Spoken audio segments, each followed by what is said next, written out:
It's Wednesday. We're flying to Melbourne. I'm going to Melbourne for the Melbourne Cup. So let's go. We packed very last minute. I have a little bit of a tickle on my throat. I hope I'm not coming down with something because the travel over the next kind of couple of days will definitely knock the shit out of me. So if I am coming down with something, this travel is just going to escalate that.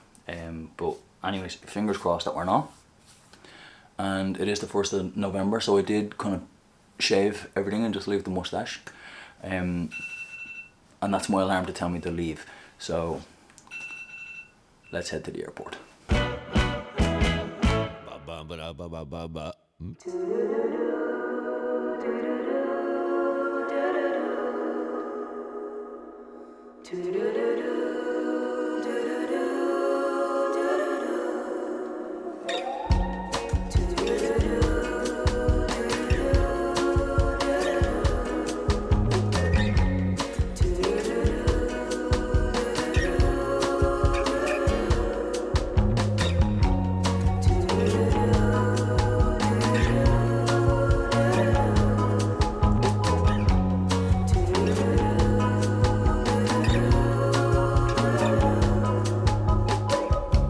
Welcome to Melbourne.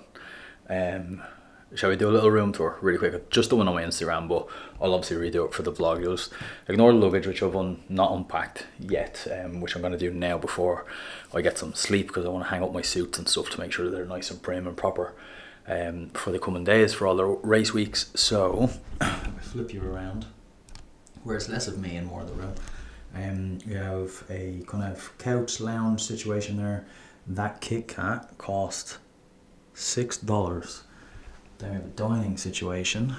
We have a TV. I was going to order room service, so we have like a little work station here. I was going to order room service, but they've only one thing on the menu. There's only one thing on the menu at the moment, and it doesn't really tickle my fancy, so I'm going to leave that.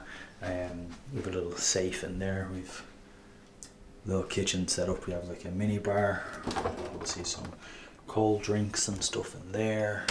This is a dishwasher, cutlery, bin, microwave, storage, induction hob, extractor fan, cups and plates and toasters and everything else. And then as we move in here, we have this giant bed, which seems a little overkill. It's just little old me going in there.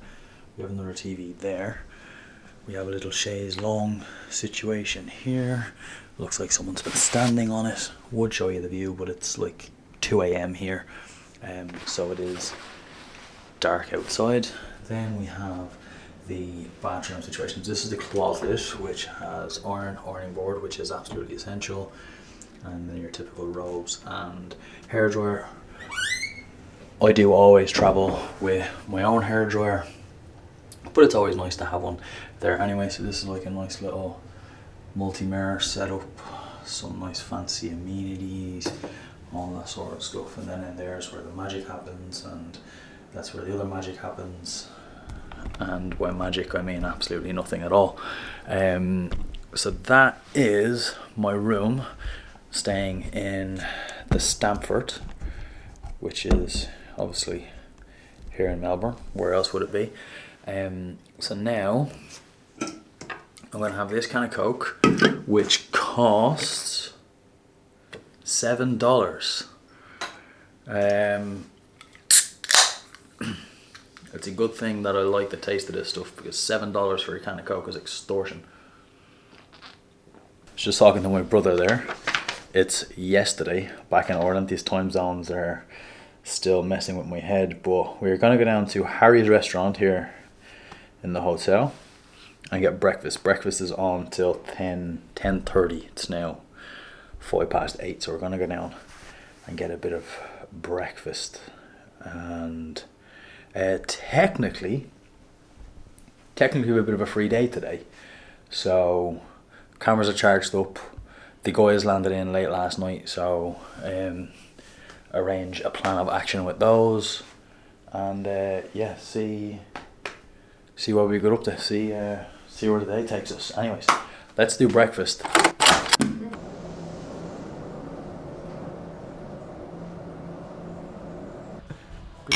Good to see you.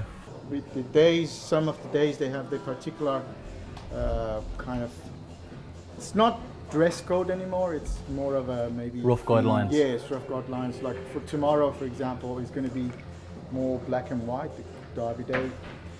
But these days we see people come, they pick charcoal, go with super dark navy. But traditionally it used to be like black and white, black suit, or go with black and white Prince of Wales. And then for the cup day is going to be a bit more relaxed. Men for wear shorts. Wear tailored shorts. It's now 2 or 3 years that they letting people wear no socks, or like those socks. Yeah, the no-show socks. No-show socks.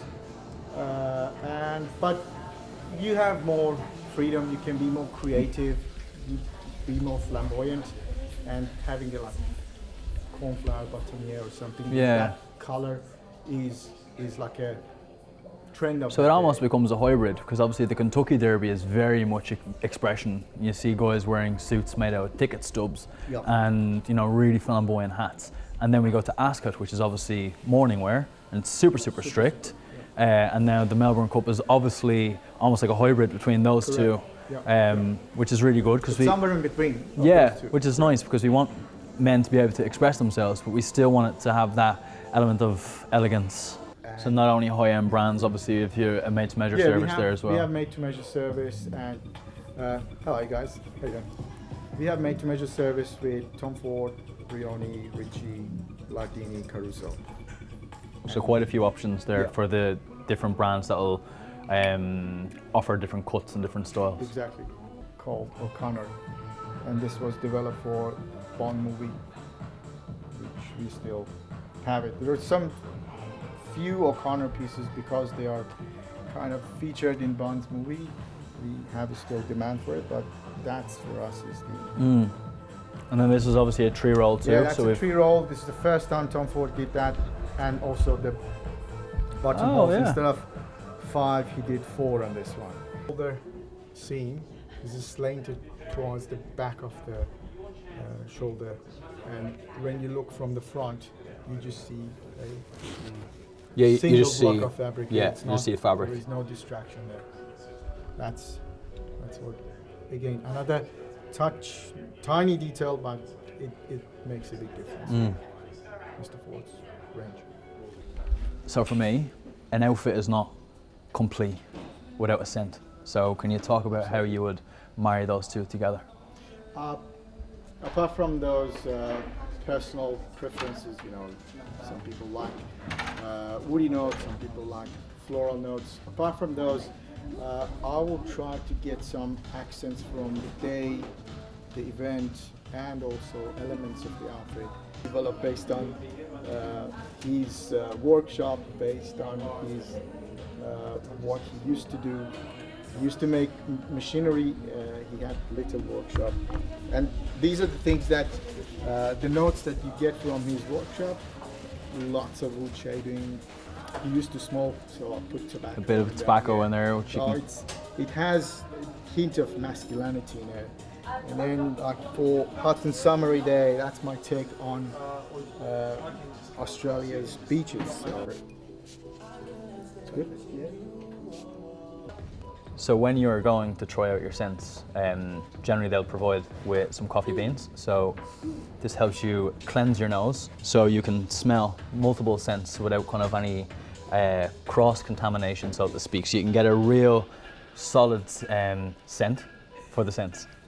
Put them together, and we have the volumes here. So the name of the perfume, obviously, but then you have the volumes. The volumes, yeah. And then based on the story of each scent, Samira does the drawing, which every single scent will have, like this is cinnamon tea, and it will be some elements. That's Tabriz, so you can see elements of Tabriz Grand Bazaar. It's a city that is synonymous for carpets, so you see like Persian carpets motifs in the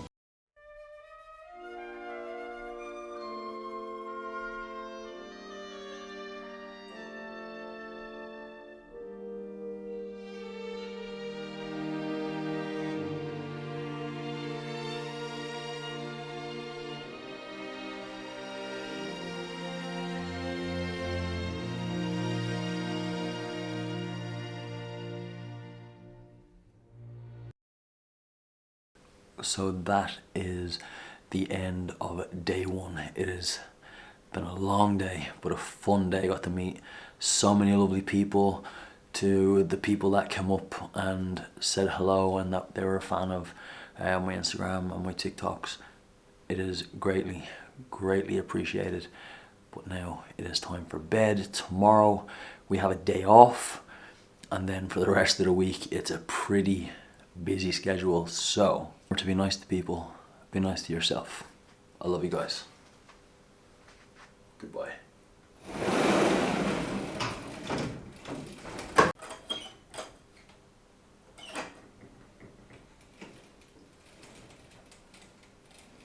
I said goodbye.